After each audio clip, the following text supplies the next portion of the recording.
بسم اللہ الرحمن الرحیم۔ اعوذ باللہ من الشیطان الرجیم، بسم اللہ الرحمن الرحیم۔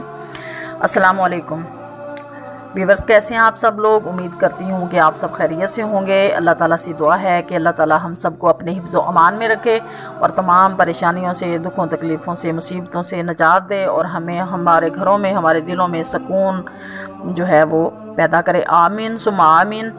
تو پچھلی ویڈیو میں نے ہمسایوں کے حقوق جو ہیں اس کے بارے میں ڈسکس کیا تھا، تو چند باتیں رہ گئی تھیں، تو میں نے سوچا کہ چلیں اس پر ایک اور جو ہے وہ ویڈیو بنانی چاہیے، تاکہ ایک ہی ویڈیو جو ہے وہ زیادہ لمبی بھی نہ ہو جائے اور دیکھنے والے سننے والے جو ہیں وہ بور نہ ہو جائیں۔ تو اس وجہ سے میں نے کچھ اس کا حصہ جو ہے وہ اب آپ کے ساتھ اس ویڈیو میں شیئر کر رہی ہوں۔ سب سے پہلے دعا کرتی ہوں کہ اللہ تعالیٰ ہم سب کو اپنے رشتہ داروں کے ساتھ، ہمسایوں کے ساتھ اور اپنے مسلمان بہن بھائیوں کے ساتھ اچھا سلوک کرنے کی توفیق عطا فرمائے اور نیکیوں میں بڑھ چڑھ کر حصہ لینے کی توفیق عطا فرمائے اور ریاکاری سے بچائے، اور اللہ پاک ہم سب پر راضی ہو۔ تو آمین ثم آمین۔ تو یہ ہے کہ ارشاد نبوی صلی اللہ علیہ وآلہ وسلم ہے کہ جو شخص اللہ اور قیامت کے دن پر ایمان رکھتا ہے اسے اپنے ہمسائے کی عزت کرنی چاہیے۔ یہ بخاری اور مسلم کی ایک حدیث کا مفہوم ہے۔ تو نیز یہ بھی فرمایا کہ اللہ کے نزدیک بہترین ہمسایہ وہ ہے جو اپنے ہمسایوں سے بہت اچھا سلوک کرتا ہو۔ دوسرا، حسن سلوک ہمسایوں کے ساتھ جو ہے اس کے بارے میں اس سلسلے میں قرآن آیت اوپر بھی گزر چکی، یعنی کہ اس سے پہلے میں نے آپ کے ساتھ شیئر کی تھی۔ تو اس کے بعد جو ہے وہ ارشاد نبوی صلی اللہ علیہ وآلہ وسلم ہے کہ جو شخص خدا اور رسول صلی اللہ علیہ وآلہ وسلم سے محبت رکھتا ہے اسے سچ بولنا چاہیے، امانت میں خیانت نہیں کرنی چاہیے اور ہمسایوں سے حسن سلوک کرنا چاہیے۔ اس کے بعد اپنے ہمسائے سے نیک سلوک کرو گے تو پورے ایماندار بن جاؤ گے۔ یہ ترمذی شریف کی ایک حدیث کا مفہوم ہے۔ ایک اور جگہ آپ صلی اللہ علیہ وآلہ وسلم کا ارشاد ہے کہ ایک شخص نے حضور صلی اللہ علیہ وآلہ وسلم سے پوچھا کہ مجھے کیوں کر معلوم ہو سکتا ہے کہ میں اچھائی کر رہا ہوں یا برائی؟ تو حضور صلی اللہ علیہ وآلہ وسلم نے فرمایا اس کا معیار یہ ہے کہ جب تیرے ہمسائے کہیں کہ تو نیک کام کر رہا ہے تو سمجھ لے کہ نیک ہی کام کر رہا ہے، اور جب تو انہیں یہ کہتا ہوا سنے کہ تو برا کام کر رہا ہے تو سمجھ لے کہ واقعی تیرا کام برا ہے۔ اور انسان کو چاہیے کہ ہمسائے کو تکلیف نہ پہنچائے، اظہار ثانی نہ کرے اس کے ساتھ۔ تو بعض اوقات ہم بہت زیادہ زیادتیاں کر جاتے ہیں اپنے ہمسایوں کے ساتھ، تو اگر ہمارے ساتھ کسی کی طرف سے کوئی زیادتی ہو جائے تو ہمیں چاہیے کہ ہم انہیں معاف کر دیں، اور کوشش کریں کہ ہم سے کسی کو ایذا نہ پہنچے، ہمیں کسی کو کوئی تکلیف نہ ہو۔ تو ارشاد نبوی ہے صلی اللہ علیہ وآلہ وسلم، حضور صلی اللہ علیہ وآلہ وسلم نے 3 مرتبہ قسم کھا کر فرمایا کہ وہ شخص ایماندار نہیں جس کا ہمسایہ اس کی شرارتوں اور تکلیفوں سے محفوظ نہ ہو۔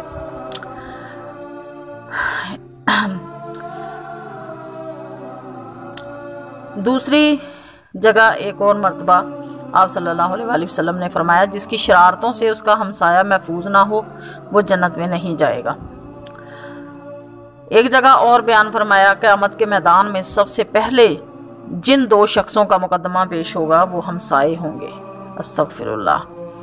ایک اور جگہ آپ صلی اللہ علیہ وآلہ وسلم نے فرمایا کہ ایک شخص حضور صلی اللہ علیہ وآلہ وسلم کی خدمت میں حاضر ہوا اور اپنے ہمسائے کی شکایت کی۔ آپ صلی اللہ علیہ وآلہ وسلم نے اسے صبر کا حکم دیا، وہ بار بار آتا اور یہی شکایت کرتا۔ آپ صلی اللہ علیہ وآلہ وسلم نے تیسری یا چوتھی مرتبہ فرمایا جاؤ اپنے گھر کا سامان نکال کر راستے پر ڈال دو۔ اس نے ایسا ہی کیا۔ لوگ گزرتے اور ایک دوسرے سے پوچھتے کہ کیا سبب ہے؟ جواب ملتا کہ اس کے ہمسائے نے اسے سخت تکلیف دی ہے اور یہ گھر چھوڑ کر آ گیا ہے۔ تو وہ ہمسائے کو برا بھلا کہتے۔ ہمسائے کو پتہ چلا تو آ کر اس نے معافی مانگی اور آئندہ احتیاط کرنے کا وعدہ کیا۔ کوئی شخص اپنے ہمسائے کو اس بات سے منع نہیں کر سکتا کہ وہ درمیانی دیوار میں کیل ٹھونک لے، یعنی کہ دو گھروں کے جو درمیان میں دیوار ہوتی ہے اس میں کیل ٹھونکنے کے لیے دوسرا ہمسایہ اسے منع نہیں کر سکتا۔ دو عورتیں تھیں جن میں سے ایک رات بھر نمازیں پڑھتی رہتی تھیں، دن کو روزہ رکھتی تھیں، صدقہ خیرات بھی بہت کرتی تھیں، مگر زبان کی بہت تیز تھیں، تو زبان سے پڑوسیوں کو ستاتی تھیں۔ لوگوں نے اس کا حال حضور صلی اللہ علیہ وآلہ وسلم کی عرض کیا تو آپ صلی اللہ علیہ وآلہ وسلم نے فرمایا اس میں کوئی نیکی نہیں، اسے دوزخ کی سزا ملے گی۔ پھر صحابہ رضی اللہ تعالیٰ عنہم اجمعین نے دوسری عورت کا حال سنایا کہ صرف فرض نماز پڑھ لیتی ہے اور معمولی صدقہ دے دیتی ہے مگر کسی کو ستاتی نہیں ہے، تو آپ صلی اللہ علیہ وآلہ وسلم نے فرمایا کہ یہ عورت جنتی ہے۔ اب دیکھیں کہ اللہ کے نزدیک حقوق اللہ سے زیادہ حقوق العباد معتبر ہیں، یعنی کہ وہاں پر ایک عورت حقوق اللہ ادا کر رہی تھی اور حقوق العباد کو اس نے چھوڑا ہوا تھا، یعنی کہ ہمسایوں کے ساتھ اس کے جو معاملات تھے وہ ٹھیک نہیں تھے، تو یہ حقوق العباد جو ہیں اس میں شامل ہیں۔ تو اللہ پاک نے رسول کریم صلی اللہ علیہ وسلم نے فرمایا کہ وہ عورت جہنمی ہے، اور یہاں پر ایک دوسری عورت کا جب ذکر ہوا تو فرمایا کہ وہ عورت جنتی ہے کیونکہ وہ اس کے اپنے ہمسایوں اور دوسرے لوگوں کے ساتھ اس کے معاملات اچھے تھے۔ تو ہمیں حقوق اللہ کے ساتھ ساتھ جو ہے وہ حقوق العباد بھی ادا کرنے چاہیے، تو جب تک ہم حقوق العباد ادا نہیں کریں گے تو اللہ پاک کا بھی فرمان ہے کہ میں حقوق اللہ تو معاف کر دوں گا لیکن حقوق العباد میں معاف نہیں کر سکتا۔ تو ارشادات نبوی صلی اللہ علیہ وآلہ وسلم ہیں، جو شخص سیر ہو کر کھانا کھا لے اور اس کا ہمسایہ بھوکا رہ کر رات گزارے وہ مومن نہیں۔ دوسری جگہ ارشاد فرمایا کوئی شخص ایماندار نہیں ہو سکتا جب تک اپنے ہمسائے کے لیے بھی وہی کچھ پسند نہ کرے جو اپنے لیے کرتا ہے۔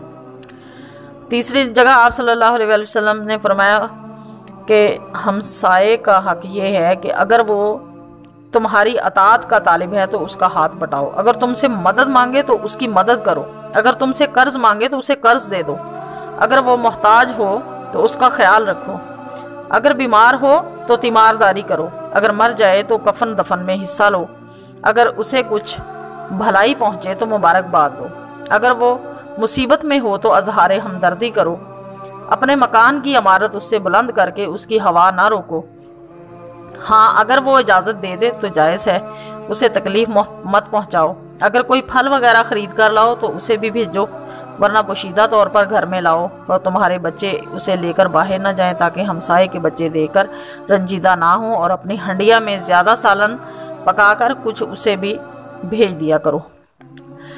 تو ایک دوسرے کو تحفے دینا محبت کا باعث ہے۔ ارشاد نبوی صلی اللہ علیہ وآلہ وسلم ہے تحادو تحابو، ایک دوسرے کو ہدیہ بھیجا کرو، اس سے باہم یعنی کہ آپس میں محبت بڑھے گی۔ لیکن ہمسایہ چونکہ زیر دیوار ہوتا ہے اس لیے اس کے متعلق ہدیے بھیجنے کی زیادہ تاکید کی گئی ہے۔ حضرت ابو ذر غفاری رضی اللہ تعالیٰ عنہ فرماتے ہیں کہ مجھے رسول اللہ صلی اللہ علیہ وآلہ وسلم نے وصیت فرمائی تھی کہ جب ہنڈیا پکاؤ تو شوربہ زیادہ بنایا کرو اور اس میں اپنے ہمسائے کو بھی شامل کیا کرو۔ حضور صلی اللہ علیہ وآلہ وسلم نے عورتوں سے خاص طور پر خطاب کر کے فرمایا کہ اے مسلم عورتوں، اپنے پڑوسوں کے ساتھ چھوٹی چھوٹی نیکیوں کو بھی حقیر مت جانو، حتیٰ کہ اگر بکری کی کھری ہی بھیج سکو تو یہ بھی اہم چیز ہے، یعنی کہ اگر تم نے یعنی کہ پائے وغیرہ بنائے ہیں تو اگر اس میں کھری بھی اگر بھیج سکو تو وہ بھی اہم چیز ہے۔ تو حق شفاء کے بارے میں یہ ہے کہ وہ یعنی کہ وہ حق مراد ہے جو گھر یا زمین کی ہمسائیگی یا شرکت سے حاصل ہوتا ہے، اگرچہ اسے ایک قانونی حق سمجھا جاتا ہے مگر حقیقت یہ ہے کہ اس سے بڑھ کر اس کی اخلاقی اور قدر و قیمت بھی زیادہ ہو۔ ارشاد نبوی صلی اللہ علیہ وآلہ وسلم ہے کہ اگر کوئی شخص تمہاری دیوار میں برابر کا شریک ہے، یا دیوار تو تمہاری ہے لیکن وہ تمہارا ہمسایہ ہے، تو اس مکان کو اس وقت تک اس کے کسی کے ہاتھ فروخت کرنا جائز نہیں جب تک پہلے اس ہمسائے کے سامنے اس کی فروخت کا معاملہ پیش نہ کر لو۔ اگر وہ چاہے تو خرید لے، ورنہ تم کسی اور کے ہاتھ بیچ سکتے ہو۔ حضور صلی اللہ علیہ وآلہ وسلم نے ہمسائے کا یہ حق بھی قرار دیا ہے کہ وہ اپنے پڑوسی کی دیوار پر اپنی لکڑی یعنی شتیر وغیرہ، گاڈر وغیرہ رکھ سکتا ہے، چاہے وہ پسند کرے یا نہ کرے۔ تو اسی طرح ہمسایوں کے بہت سے حقوق ہیں، تو یعنی کہ انسان کو چاہیے کہ ہمسایوں کے حقوق کا خیال رکھیں۔ تو یہاں پر میں ہمسایوں کے حقوق کے بارے میں چند ایک باتیں جو ہیں وہ آپ لوگوں کے ساتھ شیئر کرتی ہوں، تو امید کروں گی کہ انشاءاللہ تعالیٰ آپ لوگوں کو اس پر عمل کرنے کی زیادہ غور کرنی چاہیے۔ تو یہاں پر ہمسایوں کے حق کے بارے میں نمبر 1 ہے ہمسائیگی کا حق۔ صرف یہی نہیں کہ آدمی اپنے ہمسائے کو تکلیف نہ پہنچائے، بلکہ یہ بھی ہے کہ اس کی پہنچائی ہوئی تکلیفوں پر صبر کرے، اور پھر اتنا ہی کافی نہیں بلکہ تکلیف دینے والے ہمسائے کے ساتھ نرمی اور نیکی کا سلوک کرے۔ نمبر 2، ہمسائے کو سلام میں پہل کرنا چاہیے۔ نمبر 3، اس سے اکتا دینے والی لمبی گفتگو نہ کرنی چاہیے۔ نمبر 4، اس کی بار بار مزاج پرسی کیا کرو۔ نمبر 5، بیماری میں اس کی تیمارداری کیا کرو۔ نمبر 6، مصیبت میں اظہار ہمدردی کیا کرو۔ نمبر 7، موت وغیرہ میں اس کا پورا ساتھ دو۔ نمبر 8، خوشی میں اسے مبارکباد دو اور اس کی خوشی میں شریک بھی ہو۔ نمبر 9، اس کی لغزشوں سے درگزر کرو۔ نمبر 10، اپنی چھت سے اس کے مکان پر نہ جھانکا کرو۔